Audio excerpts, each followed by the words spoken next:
Hello, World Wide Web. Just kidding, guys. So last episode we were working on the maintenance for the spinner van.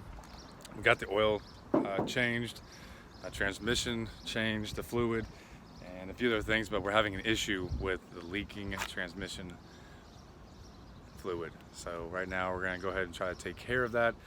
Read a bunch of things on the internet. Could be this adapter plug that I've got right here.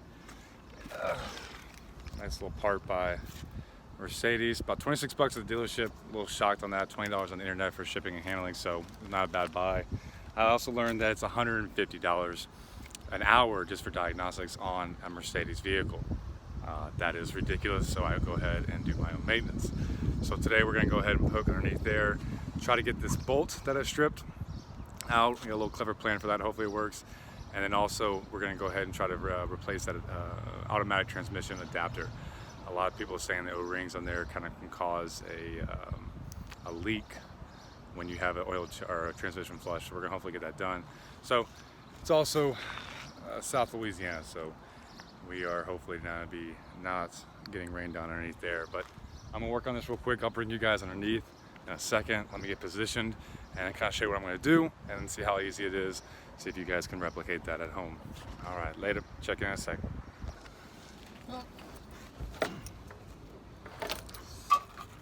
This is the really annoying part about maintenance on your own stuff. Not having a garage to get to. Okay, so for those that can see, we've located a transmission pan. It's held up by 6 bolts and these kind of I call them shelves. They're not shelves, but acting like a hooks. They're a T30. Have a screwdriver in hand for that vertical access. You don't want to sit there and overstrip them. Issue we're having, guys, like I said, I'm still getting a little transmission fluid coming down, so it's leaking. I noticed that it's kind of spewing this way over here. So what I'm looking for to replace is this adapter right here. Hope you guys can see that. I can't really tell if you can or not. Right there, right there. Yep. Okay, so this is the transmission adapter. I believe it is kind of dealing with all the controls, electronics for it. Apparently some O-rings get a little busted in there. I'll show you the piece, but we're gonna disconnect it, then take the 7mm pin to then take care of this little screw that's in there as well. Pull that out, then just simply replace it, plug it back in, and then we'll put this back on. The issue that I have second is this, which is causing most of this drippage. Is this guy got stripped. Oh fuck, I'm not gonna be able to do that. Oh fuck me.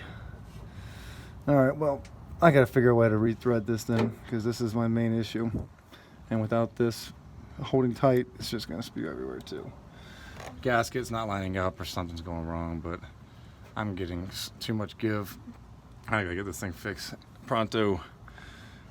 I need to stop doing that. So here we go. Step 1, try to fix this. Step 2, figure that out later. Well, okay, so this nut right here, housing, I was trying to get a long enough screw to go up further into the actual transmission block.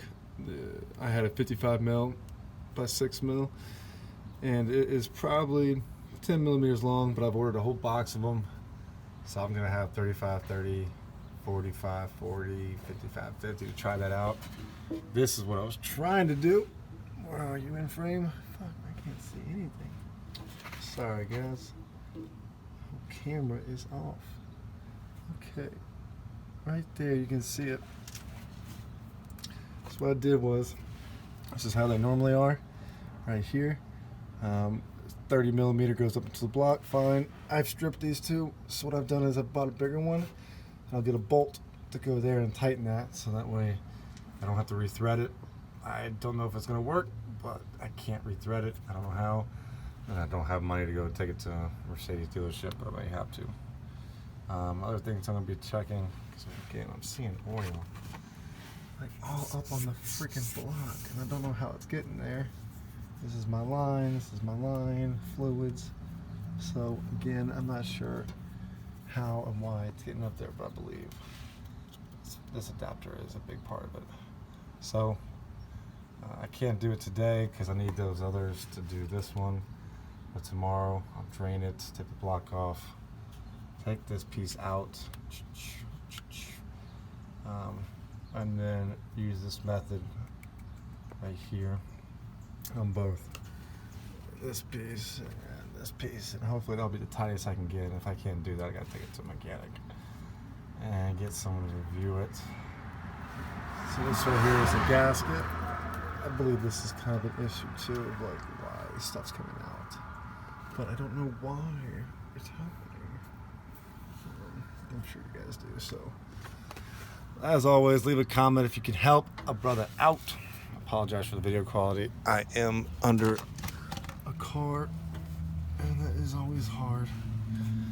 Alright, God, I'm even getting oil on my muffler. What does this mean? Help me out. Okay, bye. Hello world, wide web. Amazon delivered all the screws. I don't know if it's gonna show up backwards. Essentially we have a 6mm set of 55 mil all the way to 35. The first attempt to use the 55 mil from the store didn't work, so I had to order a whole bunch of different ones to see which one's gonna work. We're now gonna go in underneath again, dump the transmission fluid, take the pan off, try to check the gasket again, take the adapter, 7-pin adapter, change that.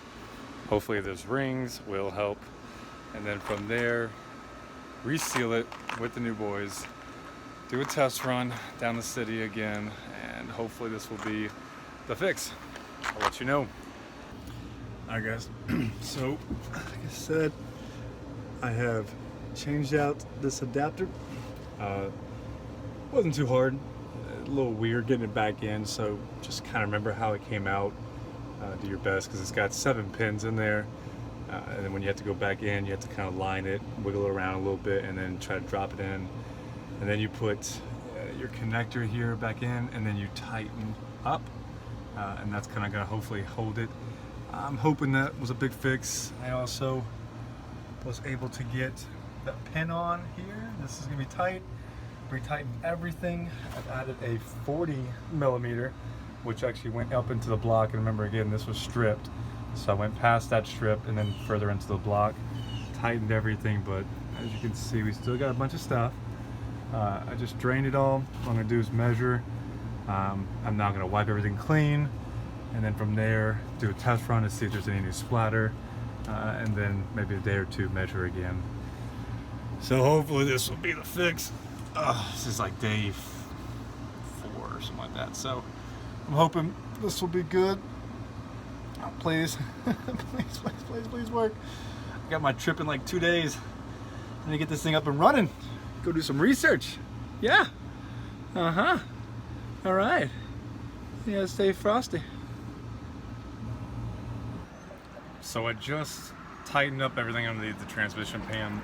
Everything looks good so far. Run around the block or two, no drips, no leaks. I'm going to take it around, probably about a 4-mile run around the city, push it, obviously get it up to first, second, third, fourth gear. I'm also now at the gas station going to add some Seafoam.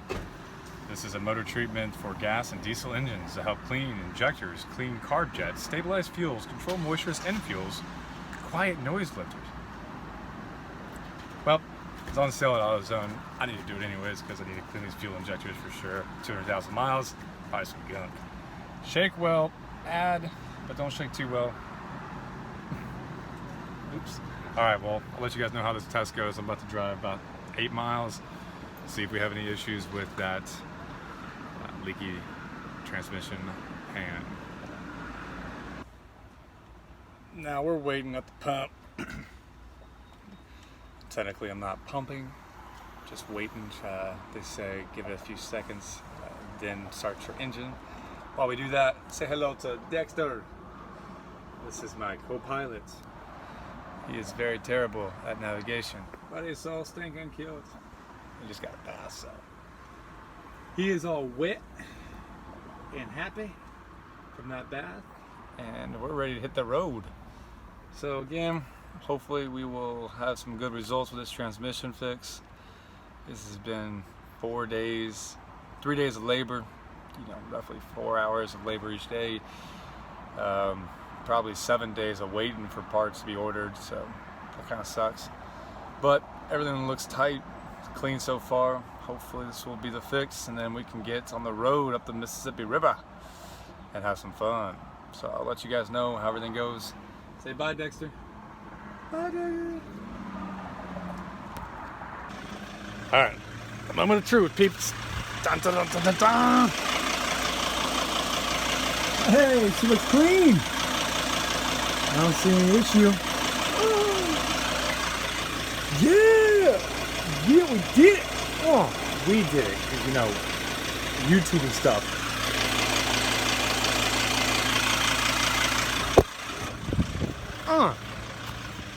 So, all these issues, maintenance, etc. Just give you an idea of how much it would have cost.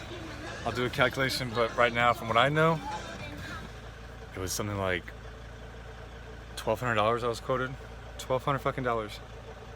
$1,200 to do what I did for less than $2. It's absurd, people. Absurd! That's what we do. What we do, Dexter. Isn't that right? Isn't that right, Dexter? Yeah, that's right.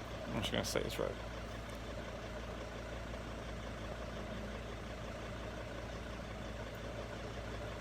Bye, guys. Till next time.